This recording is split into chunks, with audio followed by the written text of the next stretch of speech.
Hello বন্ধুরা, আশা করি তোমরা সকলে খুব ভালো আছো। আজকে আমি কথা বলবো 2016 সালে মুক্তি পাওয়া অ্যানিমেটেড ফ্যান্টাসি মুভি দ্য বিএফজি। গল্পের শুরুতে আমরা 10 বছর বয়সের একটা ছোট্ট মেয়েকে দেখতে পাই, যার নাম সোফি। সোফি একটি অনাথ আশ্রমে থাকে। সেখানে তার অনেক সাথীরা থাকা সত্ত্বেও সে অনেক একা। সোফির রাতে ঠিকমতো ঘুম আসে না, তাই সে প্রতি রাত জেগে গল্পের বইয়ের কাহিনীর দুনিয়ায় হারিয়ে যায়। এমন একটি রাতে সোফি তার বিছানায় বসে গল্পের বই পড়ছিল। হঠাৎ বাইরে একটি শব্দ হওয়াতে সোফি বারান্দায় দেখতে আসে। সেখানে সে দেখে যে কয়েকটা বিড়াল খেলছে। তারপরে সে যা দেখল তাতে তার চোখ বাইরে চলে এসছে। সে সেখানে এক বিরাট বড় দৈত্যকে দেখতে পায়। দৈত্যটিও তাকে দেখতে পেয়ে তার দিকে এগিয়ে আসে।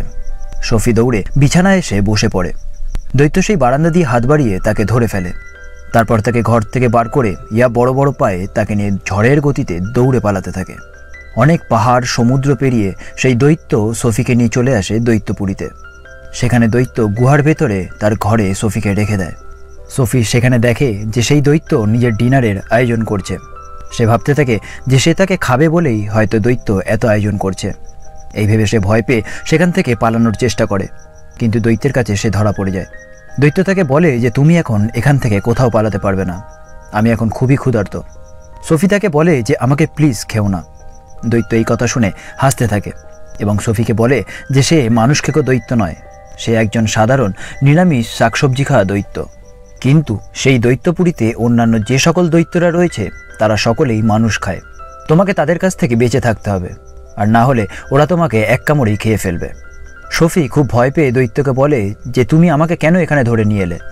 দৈত্য তাকে বলে যে তোমাকে যদি ধরে না নিয়ে আসতাম তাহলে তুমি আমার কথা সকলকে জানিয়ে দিতে, আর তারপর তোমরা সকলে মিলে আমাকে এবং বাকি দৈত্যদের বন্দি করে খাঁচায় আটকে রাখতে। সোফি দৈত্যকে বলে যে না, আমি সত্যি কাউকে তোমার কথা বলতাম না। দৈত্য বলে যে না, তুমি বলে দিতে। সোফি বলে যে আচ্ছা, আমি যদিই বা বলতাম তাহলে কেই বা আমার মতো বাচ্চা মেয়ের কথা বিশ্বাস করতো, আমার কথা কেউ কান পেতে শুনতোই না। দৈত্য বলে যে ওসব আমি জানি না, তোমার আর কোথাও যাওয়া হচ্ছে না, এখন থেকে তুমি এখানেই থাকবে। সোফি বলে যে তুমি আমাকে ধরে রাখতে পারবে না, আমি ঠিক এখান থেকে পালিয়ে যাবই। দৈত্য তাকে বলে যে এইটা তুমি ভুলেও করবে না, তাহলে তোমাকে বাইরে থাকা মানুষকে দৈত্যরা ধরে খেয়ে ফেলবে। দৈত্য বুঝতে পারে যে সোফি সত্যি সত্যি সেখান থেকে পালানোর চেষ্টা করবে। সেদিন রাতে সোফি স্বপ্নে দেখে যে সেই গুহা থেকে সে পালানোর চেষ্টা করছে, কিন্তু কিছু দূর গিয়েই বাইরে থাকা একটা মানুষকে দৈত্য সোফিকে ধরে ফেলে, আর তারপর সে সোফিকে খেয়ে ফেলে। এই ভয়ানক স্বপ্ন দেখে সোফি ভয়ে ঘুম থেকে উঠে পড়ে। সে দৈত্যকে বলে যে এই স্বপ্নটা তুমি আমাকে দেখিয়েছ, তাই না? দৈত্য বলে যে হ্যাঁ, এটা আমিই দেখিয়েছি, এটা দেখানোটা দরকার ছিল, না হলে তুমি ওই দৈত্যদের ভয় পেতে না। আসলে এই দৈত্যের এক বিরাট সংগ্রহশালা রয়েছে, সেখানে সে বিভিন্ন ধরনের স্বপ্নদের সংগ্রহ করে রাখে, আর সেই স্বপ্নদের শহরের মানুষের মধ্যে ছড়িয়ে দেয়। পরের দিন এই দৈত্যের গুহায় অন্য এক বড় দৈত্য আসে। এই দৈত্যের আকার পুরানো বয়স্ক দৈত্যটির থেকেও আরও অনেক বড়। এখানে জানা যায় যে পুরানো বয়স্ক দৈত্যটির নাম রান্ট। সেই দৈত্যটি রান্টের গুহায় এসে তার উপর জুলুম করতে থাকে।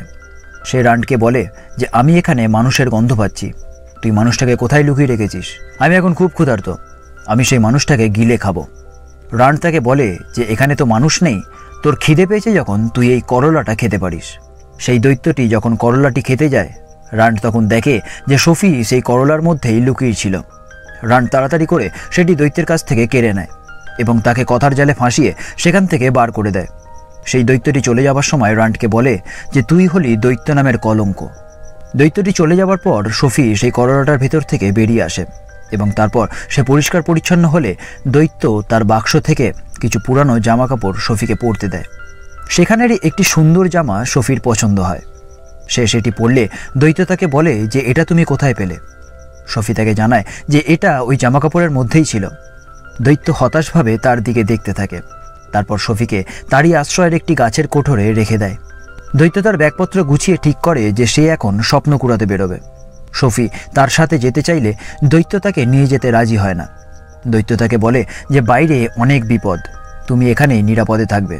কিন্তু সোফি সে তো মানতে নারাজ। সে দৈত্যকে কোনো রকমে রাজি করায় যে তাকে সঙ্গে করে নিয়ে যাবার জন্য। বাইরে তখন ভয়ঙ্কর দৈত্যরা সকলে ঘুমাচ্ছিল। তাদের মধ্যে থেকে যাবার সময় শয়তান দৈত্যরা রান্টকে অর্থাৎ সেই বয়স্ক দৈত্যকে ধরে ফেলে। সোফি কোনো রকমে একটা গাড়ির ভেতরে লুকিয়ে পড়ে। যেহেতু রান্ট বাকি দৈত্যদের থেকে আকারে অনেকটাই ছোট ছিল, সেই কারণে বাকি দৈত্যরা রান্টের ওপর অনেক অত্যাচার করতে থাকে। তারা রান্টকে নিয়ে এমনভাবে খেলতে থাকে যেন সে একজন খেলনা।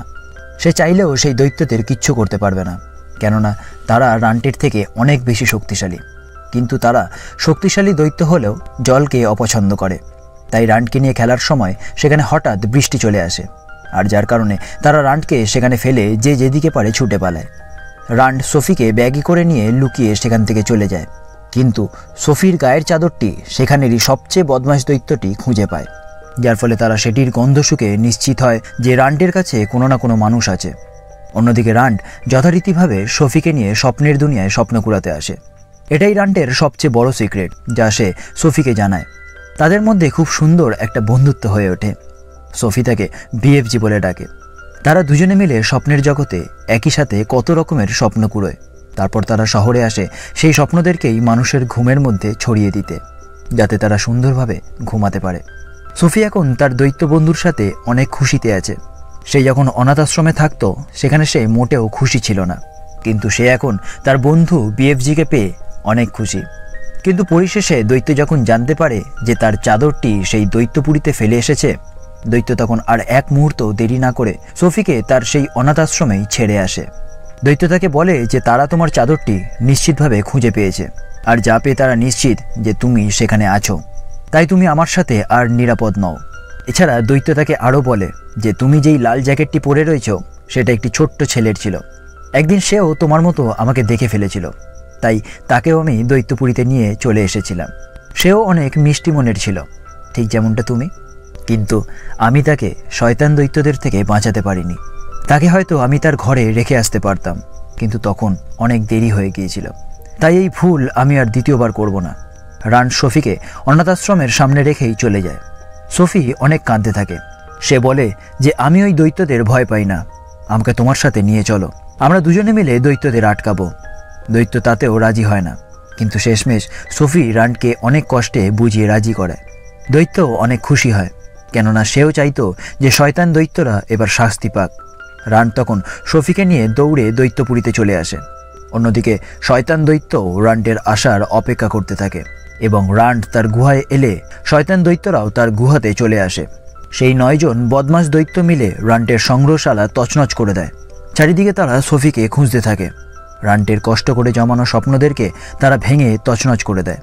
সোফি সেই শয়তান দৈত্যদের হাত থেকে এদিক ওদিকে পালাতে থাকে।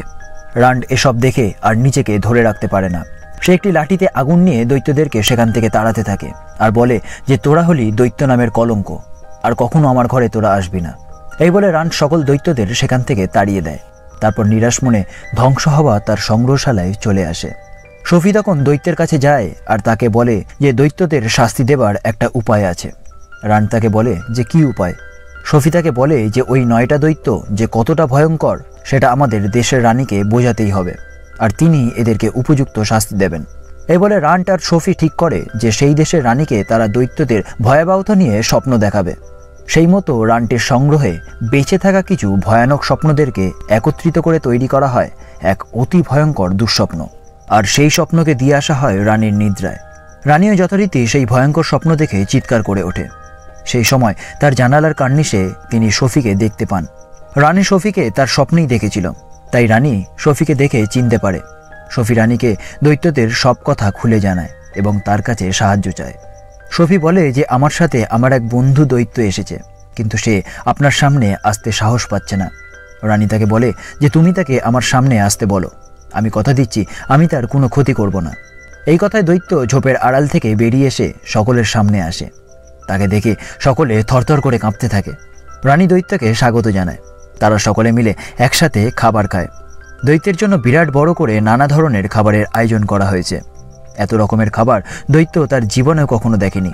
দৈত্য মন ভরে সেই সকল সুস্বাদু খাবার খেতে থাকে, এবং তারপর দৈত্য সৈন্যবলের সাথে ঝড়ের গতিতে ছুটতে থাকে দৈত্যপুরীর উদ্দেশ্যে, এবং শেষমেশ তারা বহুদূর গিয়ে মেঘের মধ্যে দিয়ে দৈত্যপুরীতে পৌঁছায়। শয়তান দৈত্যগুলো তখন ঘুমাচ্ছিল। রান্ট বেশ কিছু খারাপ স্বপ্নদেরকে একটি জায়গায় করে নিয়ে আসে সেই দৈত্যদের কাছে ছাড়ার জন্য, কিন্তু সে তার স্বপ্ন ছাড়া লাঠিটি রানীর প্রাসাদেই ভুলে ফেলে আসে। তাই স্বপ্নগুলো তো আর এভাবে ছাড়া যাবে না। তাই সোফি সেই জায়গাটি হাতে করে নিয়ে দৌড়াতে থাকে দৈত্যদের মাঝে।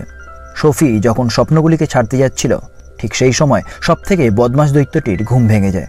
সে সোফিকে ধরে ফেলতে যাবে, ঠিক সেই সময় রান্ড তার সামনে চলে আসে।